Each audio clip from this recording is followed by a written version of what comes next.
Assalamualaikum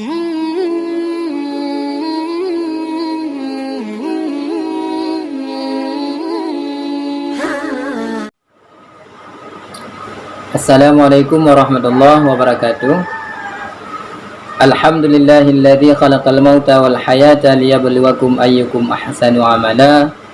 Allahumma shalli ala sayyidina Muhammad wa ala alihi wa sahbihi ajma'in, amma ba'd. Para pendengar yang dirahmati oleh Allah Subhanahu wa taala, nibak uro yang sangat berbahagia rayanya ulun tuan akan ulun baca kitab Syiarus Salikin di luar jilid halaman 126. Di sini dijelaskan tentang keselamatan iman dikala gedanyo sakaratul maut. Kibancara iman gedanyo buselamat dikala gedanyo sakaratul maut. Karena yang menentukan selamatnya kita di akhirat ataupun tidak selamatnya kita di hari akhirat nyo tergantung wate ketika gedanyo sakaratul maut. Nah, maka dalam halnya ulun tuan akan ulun jelaskan berdasarkan kitab yang mutulihnya tentang perkara-perkara yang dapat mengekalkan iman gedanyo dikala gedanyo sakaratul maut. Ini ceritakan, dan setengah daripada yang memberi manfaat bagi terpelihara iman ketika mati seperti barang yang disebut oleh Syekh Abdul Wahab Asy'arani. Ya, sebahagian daripada cara untuk bekekal iman gedanyo dikala gedanyo mati nyo riwayat yang diutarakan le Syekh Abdul Wahab Asy'arani radhiyallahu anhu. Putra berkaitannya telah berkata oleh Abu Al-Abbas Al-Khidir alaihi salam. Tadi ini pegang oleh Abu Abbas Al-Khidir alaihi salam. Putra berkaitannya, aku bertanya 24.000 nabi. Ditanya oleh Khidir alaihi salam 20.000 nabi. Putra ditanya, suatu yang apabila mengamalkan dia disentosakan daripada tinggal imannya.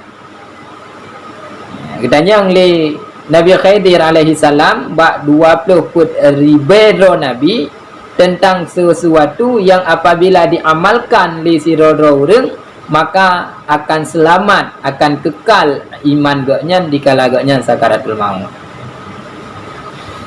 Ya. Maka tiada menjawab akan daku seorang daripada mereka itu. Jadi 20.000 nabi yang ditanya oleh Nabi Khidir tentang amalan apa yang bisa menyelamatkan iman kita dikala kita sakaratul maut, mutido ana dijawab. Hingga aku jumpa dengan Nabi sallallahu alaihi wasallam, sehingga Nabi Khidir bertemulah dengan Nabi Muhammad sallallahu alaihi wasallam.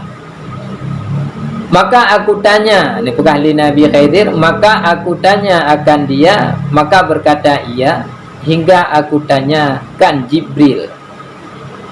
Ketika merempak Nabi Khidir dengan Nabi Muhammad sallallahu alaihi wasallam, ditanya tentang perkara yang dapat, tentang amal yang dapat menyelamatkan iman, maka dijawab oleh Rasulullah nuprehile hingga lun tanyang bak malaikat Jibril. Kemudian sesudah Rasulullah bertanya kepada malaikat Jibril pun juga menjawab, tunggu dulu Muhammad hingga aku tanya kepada Rabbul Izzah.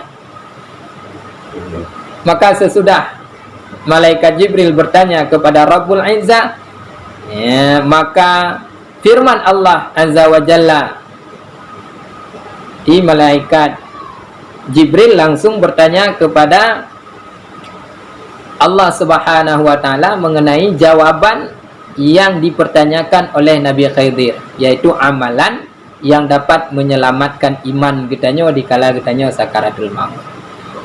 Maka dijawab oleh Allah Subhanahu wa taala, barang siapa mengamalkan, mengekal barang siapa mengekal membaca tiap-tiap lepas sembahyang akan ayat kursi, tiap-tiap lepas sembahyang. Jadi punca yang pertama dia sembahyang limang bawa teh benar.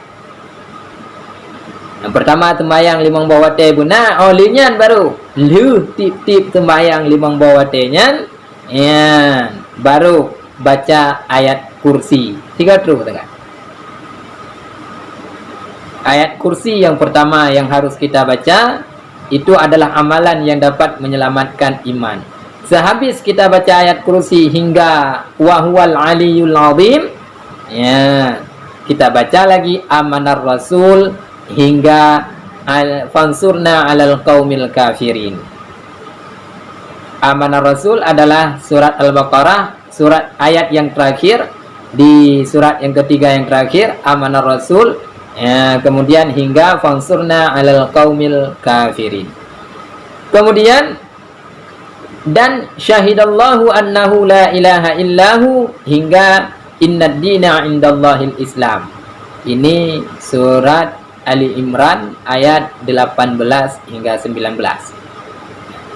Kemudian sesudah kita baca innad dina indallahil islam, kita sambung lagi dengan Qulillahumma malikal mulki hingga bighairi hisab. Kemudian baru baca surat Al-Ikhlas, kemudian surat Qul a'udzu birabbil falaq, kemudian surat An-Nas, kemudian baca sekali Al-Fatihah. Maka kata Allah, niscaya sentosa daripada tinggal imannya. Barang siapa yang mengamalkan surat dan ayat-ayat yang sudah saya utarakan tadi, insya Allah, kata Allah Subhanahu wa ta'ala, iman orang yang mengekalkan membaca ini maka akan kekal di dalam dadanya dikala dia sakaratul maut. Ulang tiga tu. Yang pertama ayat kursi, yang kedua amanar rasul, yang kelima syahidallah hingga innad dina indallahil islam, kemudian qulillahumma malikal mulki, kemudian hingga bighairi hisab, kemudian surat Al-Ikhlas, kemudian qul a'udzu birabbil falaq, qul a'udzu birabbin nas, dan baca Fatihah. Insyaallah kita akan selamat iman, maka kita akan selamat di alam barzakh, di alam akhirat, hingga dimasukkan oleh Allah Subhanahu wa taala ke dalam syurga. Hadirin pendengar yang dirahmati oleh Allah Subhanahu wa taala, semoga kita Nabi iradah li Allah Subhanahu wa taala dan Nabi kekuasaan li Allah Subhanahu wa taala untuk kita mampu beramal dengan ayat-ayat ini. Semoga kita selamat iman kita dan semoga kita selamat terlepas daripada yang namanya api neraka. Amin amin ya rabbal alamin. Sekian, terima kasih. Assalamualaikum warahmatullahi wabarakatuh.